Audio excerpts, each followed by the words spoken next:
Hey guys, and today I'm just going to be showing you a quick guide made by Exhibit 1987 on the backtracklinux.org forums.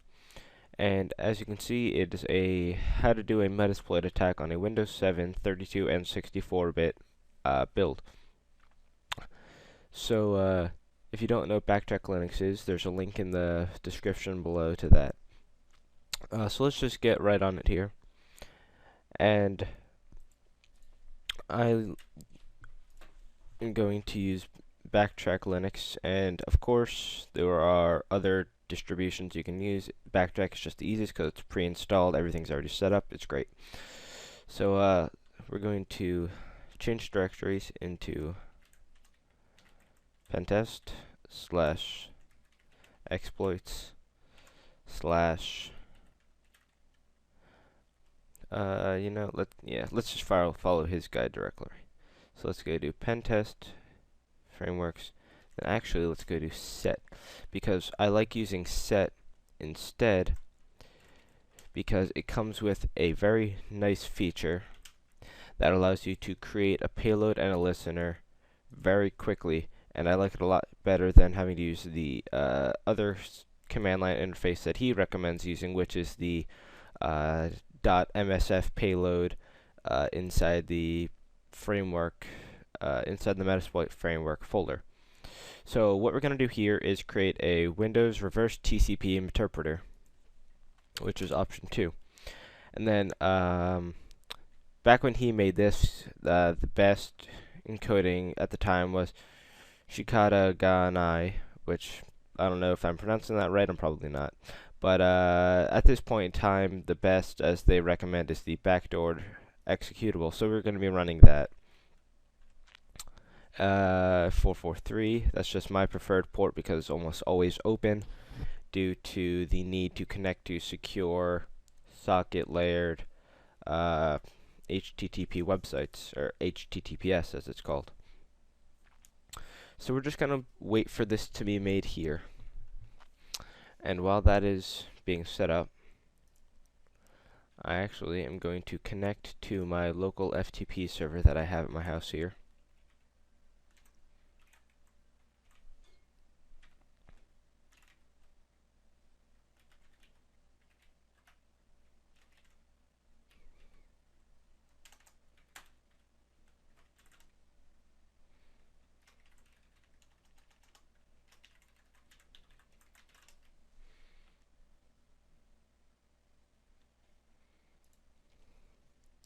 And then I'm also going to do the same thing here.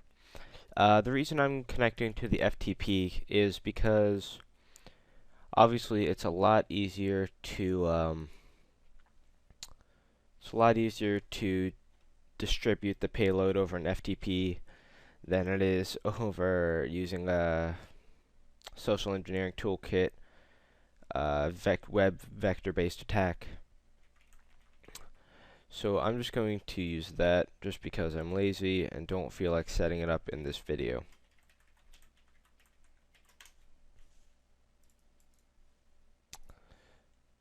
So what we're going to do now is there's actually a link in the description to this here. It is called bypass UAC, which is very essential to getting root access, as it is called on Linux, getting root access on a Windows machine, and being able to do that. So I'm just going to choose no to start the listener. As you can see, the payload is now in the root directory of set under the name of msf.exe. So we're going to exit out of that.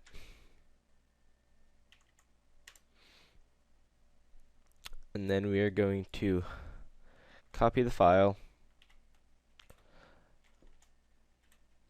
And I think I've got this command right.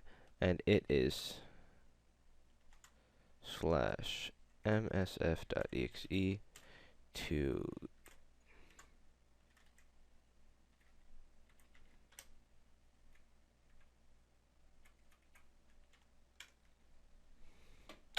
yep, there we go. We've got our msf.exe executable here, and obviously It's really not going to do anything on a Windows or on a Linux-based machine.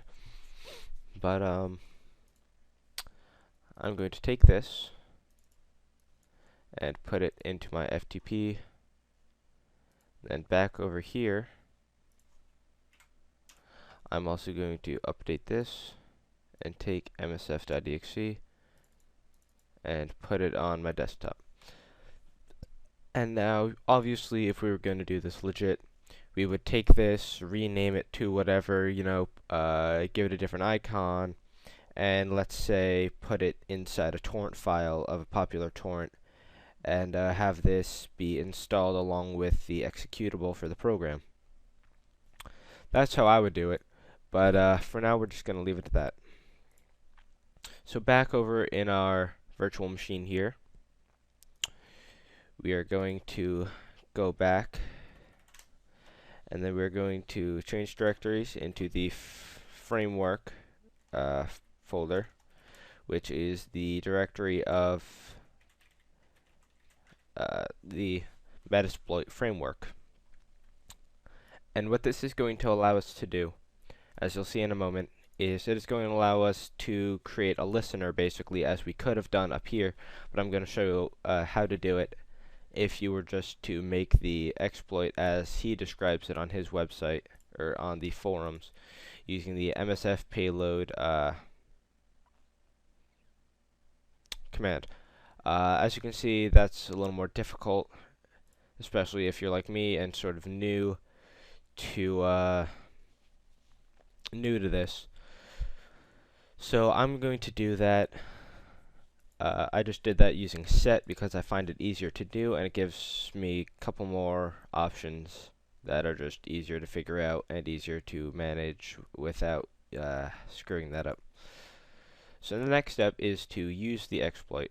And as you can see here, we're going to go into the framework, we're going to open the console as we just did, and then these lines of code here are actually setting up what we are going to do in the exploit.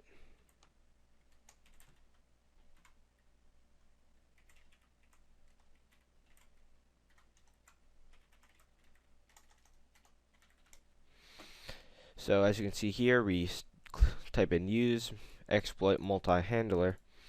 I'm not exactly sure what that is, but then we're going to set the payload option to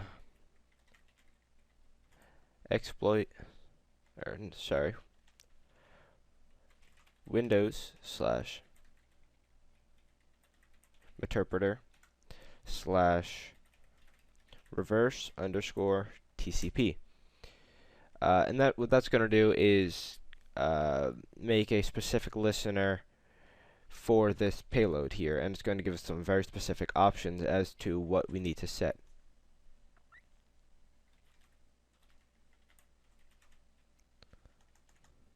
These here are all the different payloads, as you can see here, and there are quite a few. What we're going to do is just type in show options, and as you can see,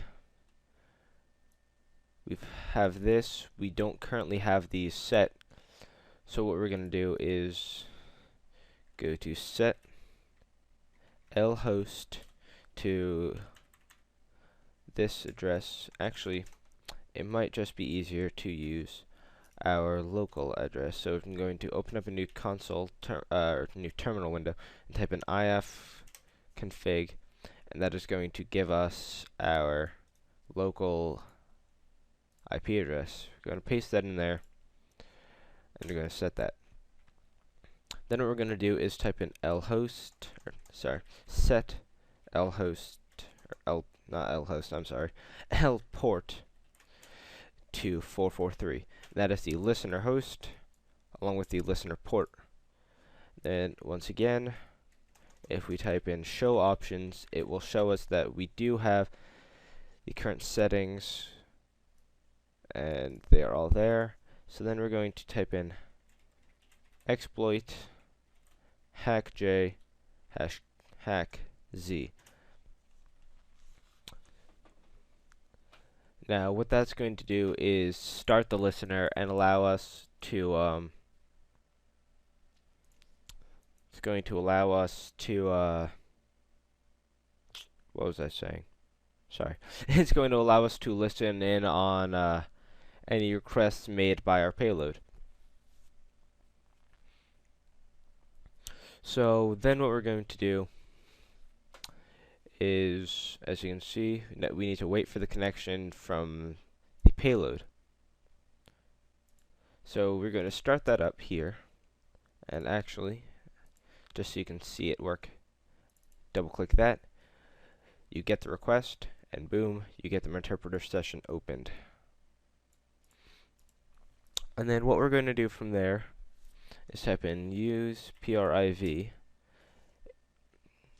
and it already seems to be, actually, that's probably why, session hack I1, and then we can type in use priv.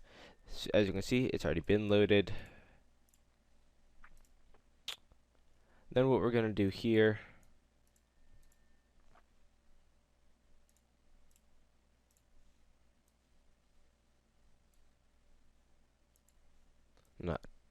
didn't mean to do that, sorry. What we're going to do is ps, which is going to give us a list of all the different processes being run on our desktop here. Now we're going to be looking for explorer.exe, and there we go. It is 2964. So we're going to do migrate to 2964.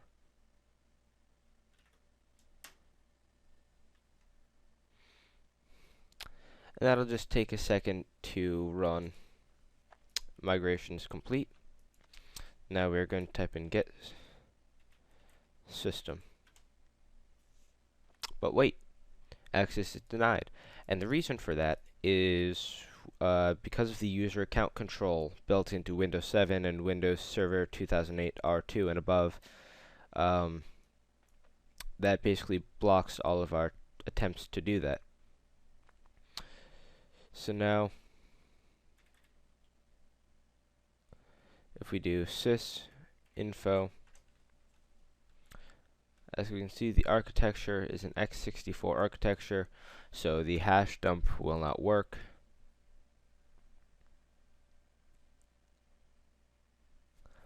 But there's still that issue there of the get system. So what we can do is use that UAC bypass that is in the description below. Run UAC, run bypass UAC. And that is going to allow us to open up another session. So if we click Control Z, move that to the background, yes. Go to sessions, hack I2,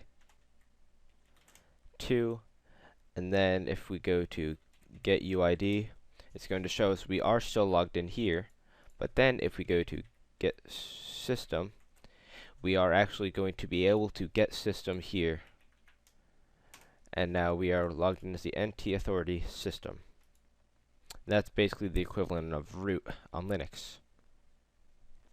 So then we're going to open up the shell command, which is going to create a process on my desktop here with the command line interface. But obviously, as you can see, it is hidden from our view, which is great because then you can't really get caught unless you have a tech-savvy person or they happen to open up the whatever it's called, the task manager. So then what we're going to do here is exactly what they say.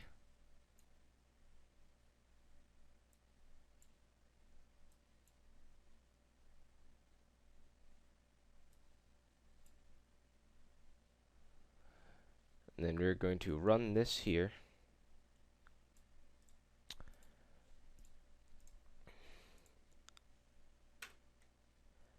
And what this is going to do is it allows us to, as you can see by the description, the first command allows incoming terminal service connections.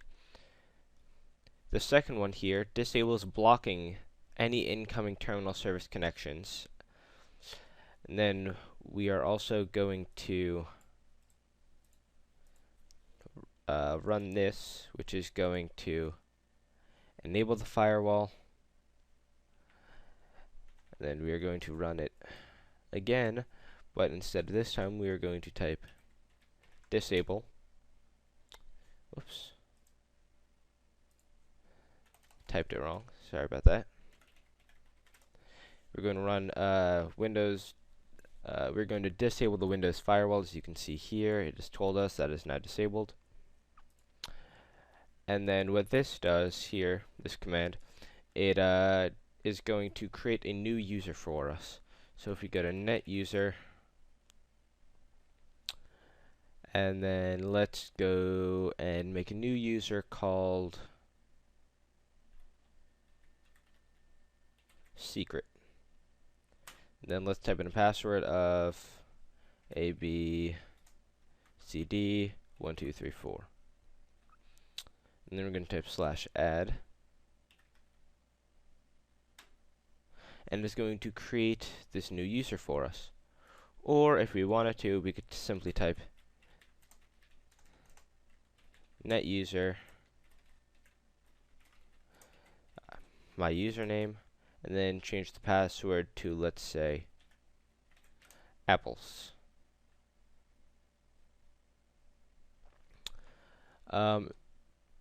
So now obviously we have the secret user here, as well as we changed the default administration password. And then we're going to add this new user to the administrators group.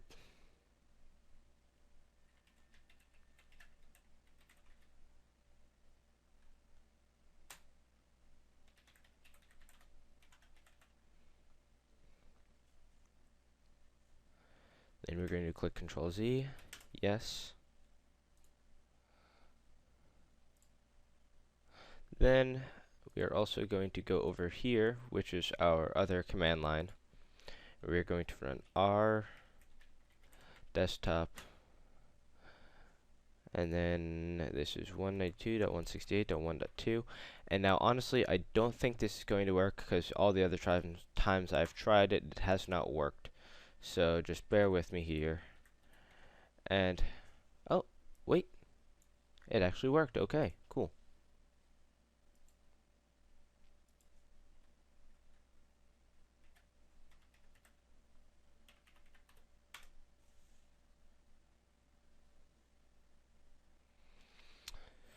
So it gives us a message that if we log in, the other user will be disconnected, and just for the sake of the video, we are actually not going to, just to keep it simple here.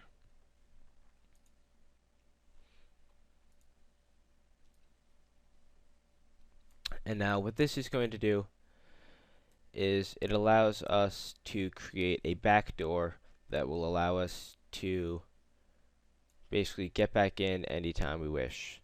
So let's just copy that. And what this is going to do, it is going to run the system command. It's going to sorry, not the system command. It's going to run this script called persistence, and as you'll see in a second, what it does is sorry, one second. What it does is it allows us to create an auto-run program in the registry that upon running will disable any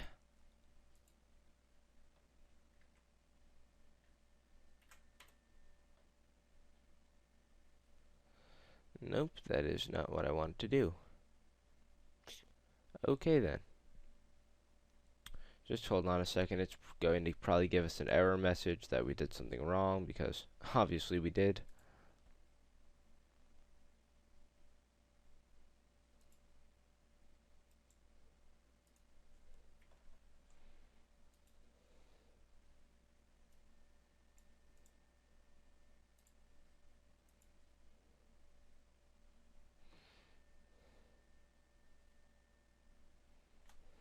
Sorry, I don't know why that happens sometimes.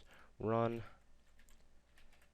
persistence hack R. Then we're going to put in our IP address locally. Then we're going to run hack P, and that is going to be our port for the listener, 443. Then we're going to do hack A, hack X, hack I, and then 300. And what that's going to do is basically tell it that every 6 minutes it will create a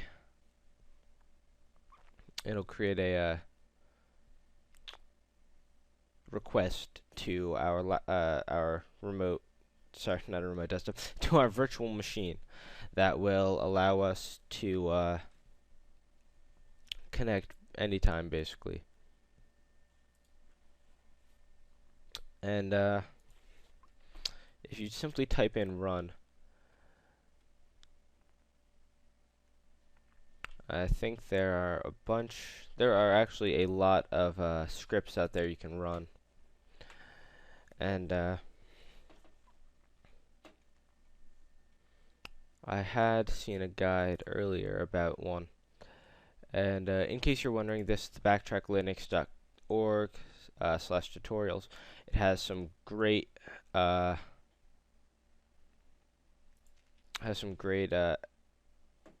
whatever you want to call it, tutorials, basically for don't know what that was, sorry about that. Basically it is great for little things, just sort of getting your feet wet.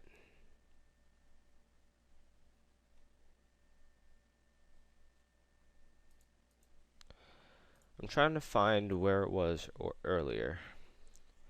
There was a script you could run that would basically allow you to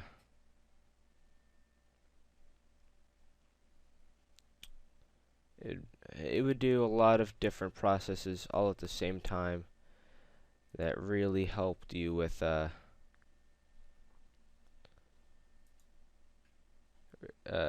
sorry, I don't know why I can't talk right now. It helps a lot with doing things repetitively. And actually, I think this was it.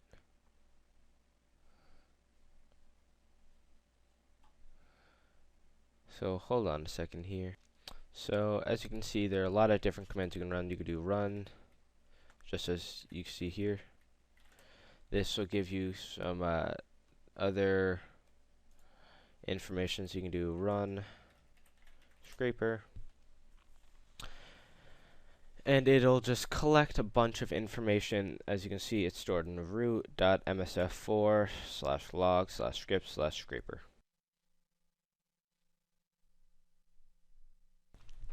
Okay guys, so as you can see, the process just finished here, and it got basically all of the registry values that were there.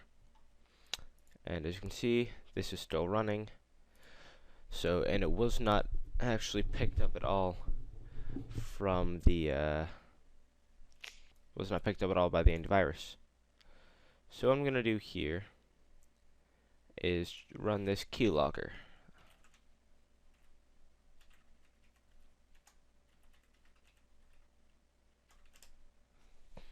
Okay, so then let's say if we went here and went into Notepad, and we typed in, let's say, hey world, and if we close out of that, don't save, if we go into this here,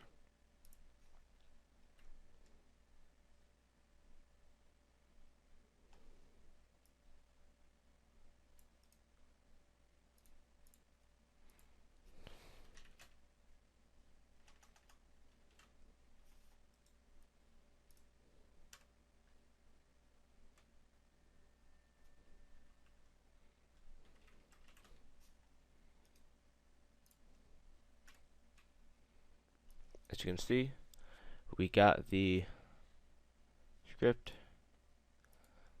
and we got this script of Hey World, which is awesome. Okay, sorry about that. So then what we're going to run next is this script here. Run Windows enumerator,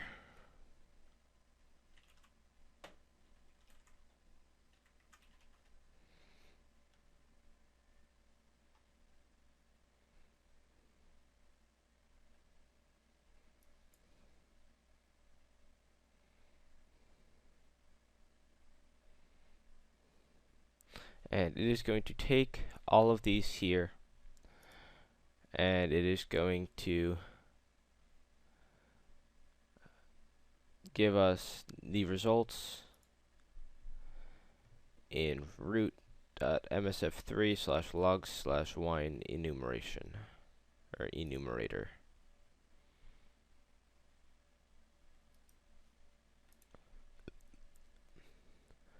And then I'll cut back when this is all finished, guys, so just hold on 1 minute. Okay, one quick note, guys.